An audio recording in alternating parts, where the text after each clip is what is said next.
Salam puji Tuhan, semoga kita sehat senantiasa dan berkat Tuhan berlimpah atas kita. Kali ini saya ingin membahas apakah amal ibadah atau amal saleh atau pengampunan bisa membebaskan manusia yang berdosa dari hukuman. Nah, ini juga pertanyaan yang biasa ditanyakan oleh semua manusia lah kan. Karena apa? Agama semua mencari bagaimana menyelesaikan ini. Ternyata secara logika tidak bisa. Semuanya itu tidak bisa. Ini karena Tuhan akan menegakkan apa yang disebut keadilan.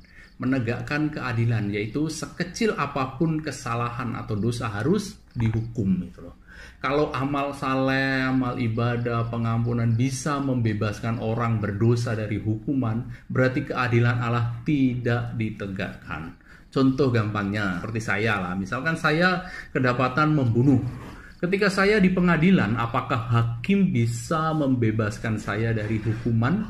Karena saya mungkin banyak beramal saleh atau beramal ibadah. Tentu hakim tidak akan melihat semua itu. Bahkan amal-amal saleh itu macam tidak ada artinya ketika itu kan di hadapan hakim. Karena apa? Hakim mau menegakkan apa yang disebut keadilan itu.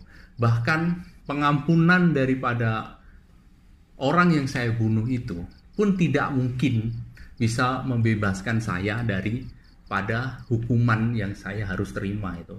Karena betul-betul hakim di dunia ini kalau mau menegakkan keadilan, saya memang harus dipenjara itu loh.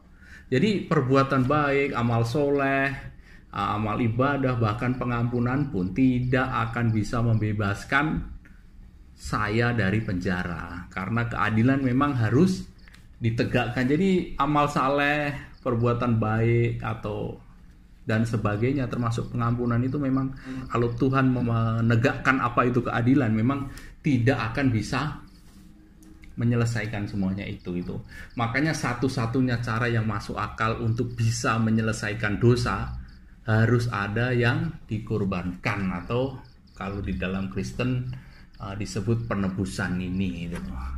Karena dengan penebusan ini, keadilan Allah itu ditegakkan dengan terhukumnya korban itu. Dan kasih Allah juga terjadi karena yang berdosa itu tidak menerima hukuman karena sudah diwakilkan oleh korban yang mati itu. Jadi untuk kesimpulannya, Yesus itu menebus dosa, bukan menebus kepada Allah atau apalagi kepada setan itu. Yesus menebus dosa manusia itu untuk menegakkan nilai keadilan dan menyatakan kasih Allah itu terjadi. Makanya di dalam Yohanes 3 ayat 16, karena begitu besar kasih Allah akan dunia ini sehingga Ialah mengaruniakan anaknya yang tunggal supaya setiap orang yang percaya kepadanya tidak binasa melainkan memperoleh hidup yang kekal. Jadi kesimpulannya, ketika kita berdosa, amal saleh, perbuatan baik,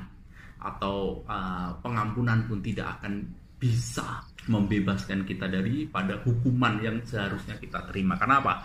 Nilai keadilan harus ditegakkan. Itu jadi logikanya di dalam ajaran Kristen memang masuk akal. Satu-satunya supaya keadilan bisa terwujud dan kasih Allah bisa terjadi adalah harus ada kurban. Puji Tuhan. Jumpa video seterusnya, Tuhan memberkati.